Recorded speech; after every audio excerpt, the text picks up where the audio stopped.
Big pass வீட்டுக்குள்ள போறதுக்கு முன்னாடி எப்போ வரைக்கும் கலை உங்க வீட்டுல தஞ்சமா இருந்தாரு, அக்கா வீட்டுல? கலை பார்த்தீங்கன்னா ஒரு 1 இயராக என் கூட தான் இருந்தா. அதனால நாங்கள் நிறைய வீடு மாறினோம். ஒரு ஒரு ஒரு மாதம் கூட ஒரு வீட்டில் ஒழுங்காக இருக்க மாட்டோம். எனக்கு தெரிஞ்சு இந்த ஒரு 1 இயரில் ஒரு 6-7 வீடு நான் மாறிப்பேன். அந்த இன்டர்வியூலே நாங்களே எங்களுக்கு கொடுத்துருப்போம். கலாட்டா லாஸ்ட் டைம் அது 4-5 நாள்லேயே மாறணும். 4-5 நாளில் தெரிஞ்ச உடனே மாற்றிக்குங்க.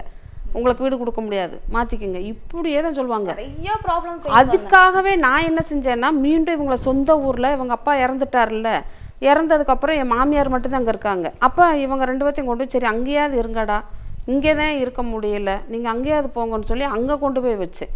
எங்களை கூட்டிகிட்டு போய் அங்கே உட்கார வைக்கலை, அந்த ஸ்டேஜில் அறிமுகப்படுத்தலை, இல்லை எங்களை பற்றி பேசலைன்றது கூட எங்களுக்கு ஆதங்கம் இல்லைம்மா. ஆனால் நான் ஒரு அனாதைன்னு என்னை வச்சுக்கிட்டு இப்படியே வருஷம்லாம் சாகடிக்கிறியாம்மா. ஒரு பெத்ததாக இருந்தும் அனாதைன்னா அப்போ அவன் அனாதைன்னா அப்போ நான் அனாதை தானம்மா. அப்புறம் நான் இப்படி சூழ்நிலை வந்து அவங்க அப்போ மாதிரி நடு ரோட்டில் சாகாமல் எங்கம்மா சாக முடியும்? என்ன சொல்கிறேன்னே தெரில. எனக்கு என் பிள்ளை வந்து போனது கூட எனக்கு பரவாயில்ல.